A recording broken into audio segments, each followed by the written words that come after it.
Yes, welcome back. We're now taking a look at the issue of climate change. At one point on a Saturday night, it looked quite likely that the Lima climate talks would collapse in disarray, we're told.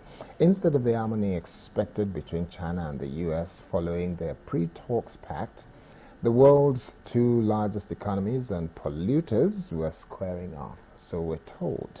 While workmen were dismantling the venue, old fault lines between rich and poor countries were opening up again, and some countries, with their delegation, were rushing to catch their planes. Well, in the end, after a marathon 32-hour session where everyone started into the abyss of total failure, a modicum of compromise prevailed. America and China eventually agreed on a number of issues regarding climate change. Some people in America were not happy because they thought America had given up too much because of climate change and changed part of their foreign policy. These are some of the issues that we will unbundle during the course of this conversation this morning, but the primary thing will be to look at the outcome of the Lima, Peru climate change talk. And to have this conversation with us, we've got in the studio this morning, on my right-hand side, Mr. Taiwo Aduole, who's an environmentalist. Good morning and welcome. Good morning. And we have another environmentalist who's been on the show before, Mr. Sulaiman Arigbabu. Good morning and welcome. Good morning, thank you. Let's start from the issue of the Lima in Peru conversation with environmentalists, with governments, taking a look at the issue of climate change. What would you say is the outcome, and what's your thought about that outcome?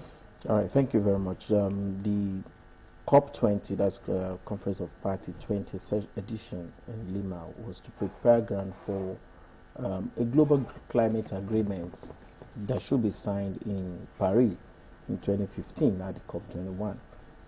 It's supposed to develop a framework that will have some legal force, such that signatories to the convention will be bounded by this agreement. So essentially that was what Lima was supposed to achieve. We went to Lima with a lot of expectations, but as it's becoming typical of the COPs these days, the expectations largely were not met. So what you eventually saw after the 32 hours marathon session, extra session, so to speak, because it was supposed to end on the 12th, it extended to the wee hours of on the 14th.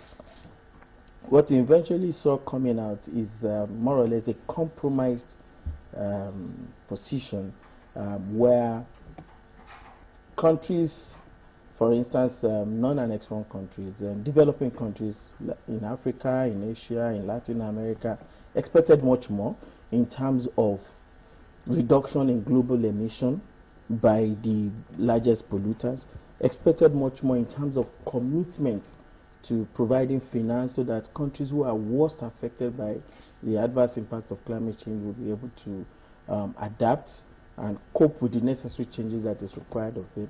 Expected much more in terms of the legal framework agreement that will be discussed in Paris. Not all of that happened, but surprisingly, one of the positive outcomes, there are a couple of positive outcomes.